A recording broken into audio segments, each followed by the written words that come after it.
A pop-up tent trailer is a great choice for a first-time buyer. It's also good for families who like camping but want more convenience and comforts. Some people think pop-ups are intimidating to set up. Some people think it's easy. The reality is it's kind of somewhere in between. Think of it like a traditional jack-in-the-box with a few extra things to do. First step, you back it into your campsite, and if your site's not perfectly level, you use a couple of blocks just to level the wheels. Next step is to level it front to back. You do that using the tongue jack. Cranking this clockwise or counterclockwise will help it level front to back. Then you're set to stabilize it. Next thing you do, Jason, is to drop down the stabilizing jacks. I'll get you to do that. Okay, let's do it. And then there's latches on all four corners to undo. So the next step is to crank it up. Clockwise raises it, and it's easy to turn. Go ahead, Tara, give it a few turns and see how easy it is.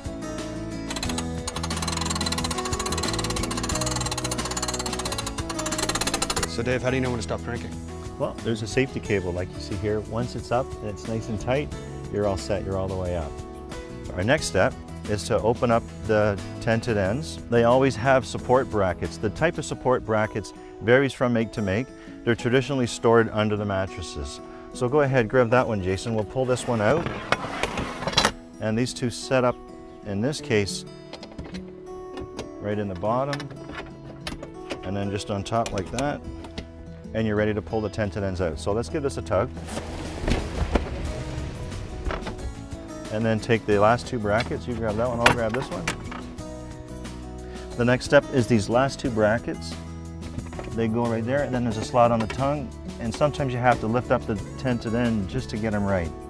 And this end's all set. So once the front's done, you don't forget to do the other side too. Once they're supported, your next step is to secure your tented ends. There's a couple different ways that these things are secure. Sometimes you'll see bungee cords, quite often Velcro, like in this case. To do it, you want to pull the ends first.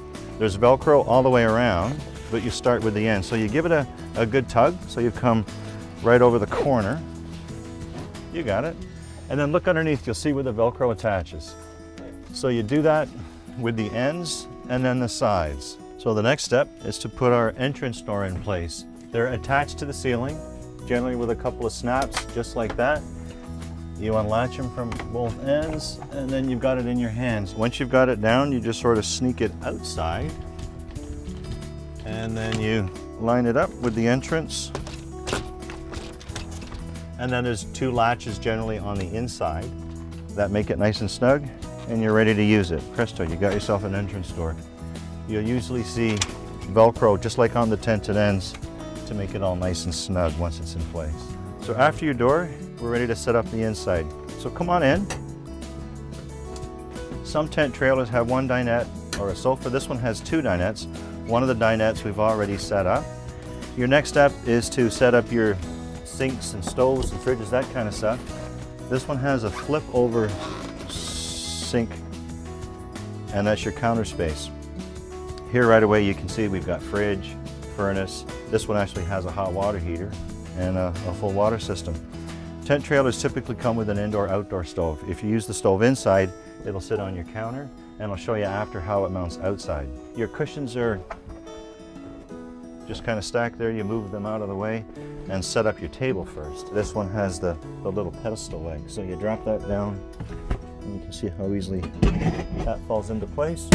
And then you put all your cushions. You can put it all back down again if it's wet, but once you get home, you want to open it all up and make sure you store it dry. Now we're ready for the last step, and that's to put the bars in place to open up the tented end.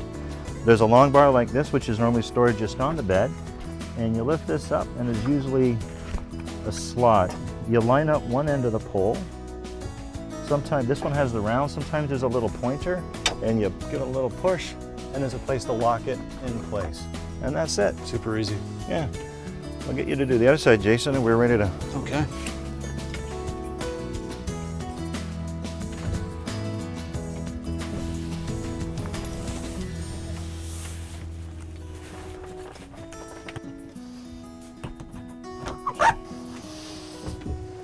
Okay.